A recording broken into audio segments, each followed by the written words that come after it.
நான் வந்து தொடப்பத்தில் அடி வாங்கியிருக்கேன். வேணும்னே கொதிக்கிற பாத்திரத்தை வச்சு அந்த பாத்திரத்தை கொண்டு வா அப்படின்வாங்க. நம்ம தெரியாமல் அப்படியே பாத்திரத்தை கொண்டு வரோம், கையெல்லாம் சுட்டு போயிடும். சிலச்சு ஏதோ பண்ணியிருந்தேன். ஆள் ஒருத்தர் வந்து பின்னாடி தலையில் தட்டார். பார்த்தா பின்னாடி திரும்பி பார்க்குற ஒரு ஷெஃப். தெரிஞ்சு மனசார அழுதேன், எங்கடா வந்து மாட்டிக்கிட்டோம், இது மாதிரி ஒரு இடத்துல வந்து என்னை விட்டியடா கடவுளே அப்படின்ட்டு. இதெல்லாம் படிக்கட் ரொம்ப க்ரூடாக இருந்தது அந்த காலத்தில். 30 years back it was very bad. அந்த ஏவி போடும்போது நீங்கள் எல்லாம் கத்துனீங்க. என் வீட்டில் இருக்கிறவங்க எல்லாம் சேர்ந்து கத்துனா எப்படி இருக்குமோ அந்த மாதிரி எனக்கு ஃபீலிங் இருந்தது. Thank you so much. உங்கள் அன்புக்கு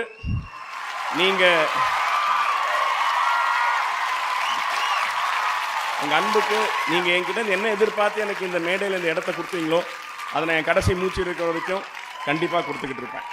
தேங்க்யூ. 1993 கேட்ரிங் காலேஜ் ஒன்றா சேர்ந்தோம். So about 33 years of friendship. ஒன்றா டாஜில் வேலை செஞ்சோம். அதுக்கப்புறம் ஹி வெண்ட் ஆஃப் அப்ராட். குவைத்தில் போய் ஒரு பெரிய செயின் ஆஃப் ரெஸ்டாரண்ட்ஸுக்கு பெரிய ஷெஃபாக போயிட்டான். அதுக்கப்புறமா he settled in Kuwait.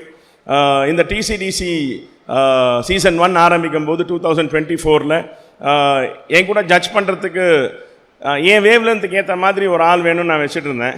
So நான் மீடியா மேஷன்ஸுக்கு அதை சொல்லும்போது அந்த மாதிரி ஒரு ஜட்ஜ் இருந்தால் நல்லாயிருக்கும், அந்த பாடி லாங்குவேஜுக்கெல்லாம் யூஸ்ஃபுல்லாக இருக்கும், இந்த கெமிஸ்ட்ரி ஒர்க் அவுட்னு சொல்லும்போது வி கேன் சி அப்படின்னாங்க, பார்க்கலாம் அப்படின்னு சொன்னாங்க. நான் ராமோன் பேரை சஜஸ்ட் பண்ணி ஒரு வீடியோ காலில் அவங்களுக்கு காமிச்சேன். They said okay we can work with him அப்படின்னாங்க. நான் ராம்கிட்ட சொன்னேன், ராம் வரியா அப்படின்னு. எனக்கு எதுவுமே தெரியாதுடா அப்படின்னா. நான் சொன்னேன், நீ வா நான் பார்த்துக்கிறேன், நீ வா, உனக்கு ஐ நோ அபவுட் ராம், அவன் எவ்வளோ சீக்கிரமாக கிராஸ் பண்ணால் தெரியும். ஏன்னா என் பாதி எக்ஸாம் அவன் தான் எழுதினான்.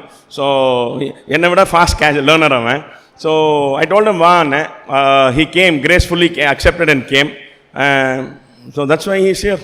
இல்லை நண்பேண்டா இதுக்கு மேலே ஒன்றும் இல்லை. He is a very good friend for me, best friend, உயிர் நண்பன், வேறு ஒன்றும் இல்லை. நான் வந்து தொடப்பத்தில் அடி வாங்கியிருக்கேன். நான் கோல்டு ரூம்னா ஒரு சின்ன it is a cold room, வேறு எல்லாம் வச்சுருப்பாங்க. டெய்லி ஒரு 14 hours 16 hours வேலை செஞ்சுனே இருப்போம். எங்களுக்கு ரிலாக்ஸ் பண்ணணுன்னா நம்ம வந்து கோல்டு ரூமில் போய் கொஞ்சம் விசில் அடிச்சுட்டு we stay there for 4-5 minutes, ஏன்னா அங்கே சில்லாக இருக்கும் அப்படின்ட்டு. ஒரு தடவை உள்ளே போய் அது மாதிரி விசில் அடிச்சு ஏதோ பண்ணியிருந்தேன். ஆள் ஒருத்தர் வந்து பின்னாடி தலையில் தட்டினார். பார்த்தா பின்னாடி திரும்பி பார்க்குற ஒரு ஷெஃப். இன்னொரு தடவை நான் இது மாதிரி பார்த்தேன். அன்றைக்கி தான் நான் வந்து லைஃப்லேயே முதல்ல தெரிஞ்சு மனசார அழுதேன், எங்கடா வந்து மாட்டிக்கிட்டோம், இது மாதிரி ஒரு இடத்துல வந்து என்னை விட்டியடா கடவுளே அப்படின்ட்டு. ஒரு சின்ன ஒரு ஸ்மால் விசில் போட்டார் பாரு. இதெல்லாம் படிக்கட்.